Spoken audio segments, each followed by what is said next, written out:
વિરામ બાદ સ્વાગત છે આપનું। વલસાડમાં ભારે વરસાદથી સરકાર એલર્ટ પર છે।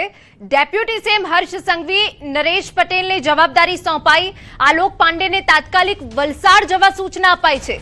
મુખ્યમંત્રી ગાંધીનગરથી મોનિટરિંગ કરી રહ્યા છે। કમાન્ડ એન્ડ કંટ્રોલ સેન્ટરથી સ્થિતિ પર સતત નજર રાખવામાં આવી રહી છે। આપને જણાવી દઈએ કે વલસાડ હાલ પૂરગ્રસ્ત બન્યું છે અને તેને લઈને આ સમાચાર મળી રહ્યા છે કે સરકાર એલર્ટ છે। ડેપ્યુટી સીએમ હર્ષ સંઘવી નરેશ પટેલને જવાબદારી સોંપાઈ છે। વલસાડને લઈને વલસાડમાં પરિસ્થિતિ બગડી રહી છે।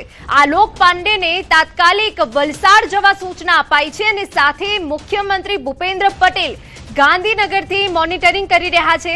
કમાન્ડ એન્ડ કંટ્રોલ સેન્ટરથી સ્થિતિ પર સતત નજર રાખી રહ્યા છે। આપને જણાવી દઈએ કે વલસાડના અનેક એવા વિસ્તારો છે કે જે પૂરગ્રસ્ત થયા છે, જેને લઈને એક અફરાતફરી મચી ગઈ છે।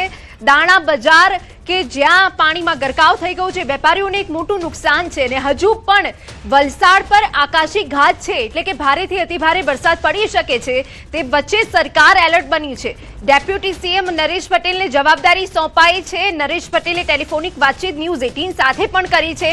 તેઓ સતત જે વલસાડની પરિસ્થિતિ બગડી છે તેના ઉપર નજર રાખી રહ્યા છે। એ તમામ વિસ્તારોનું નિરીક્ષણ કરવામાં આવશે જે વિસ્તારો હાલ પૂરગ્રસ્ત છે, પરંતુ વલસાડના અનેક એવા વિસ્તારો છે કે જ્યાં વાહનો પણ ડૂબી ગયા છે। વલસાડમાં પૂરની સ્થિતિ સર્જાઈ છે અને તેને જ લઈને મુખ્યમંત્રી ખુદ મોનિટરિંગ કરી રહ્યા છે। કમાન્ડ એન્ડ કંટ્રોલ રૂમથી સ્થિતિ પર નજર રાખવામાં આવી રહ્યા છે। તો આપને જણાવી દઈએ કે વલસાડમાં અનરાધાર વરસાદ પડ્યો છે અને સાથે જે સ્થાનિક નદીઓ છે તે પણ ઉફાન પર છે। તેને લઈને હાલ પૂરની સ્થિતિ સર્જાઈ ગઈ છે। ભારે વરસાદથી સરકાર એલર્ટ પર છે। આપને એ દ્રશ્યો બતાવી રહ્યા છે કે જ્યાં મકાનો ડૂબી ગયા છે, માત્ર છત દેખાઈ રહી છે। આપને જણાવી દઈએ કે જે મકાનો પાણીમાં ગરકાવ થઈ ગયા છે, એક મોટું નુકસાન છે।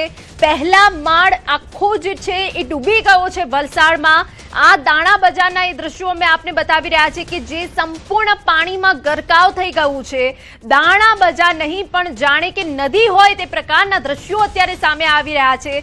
પાણીનો વહેણ પણ ધારદાર દેખાઈ રહ્યો છે અને તે વચ્ચે લોકોની હાલત કફોડી બની ગઈ છે। દાણા બજાર પાણીમાં ડૂબી ગયું છે। અનેક એવા વિસ્તારો છે જે પાણીમાં ગરકાવ થયા છે।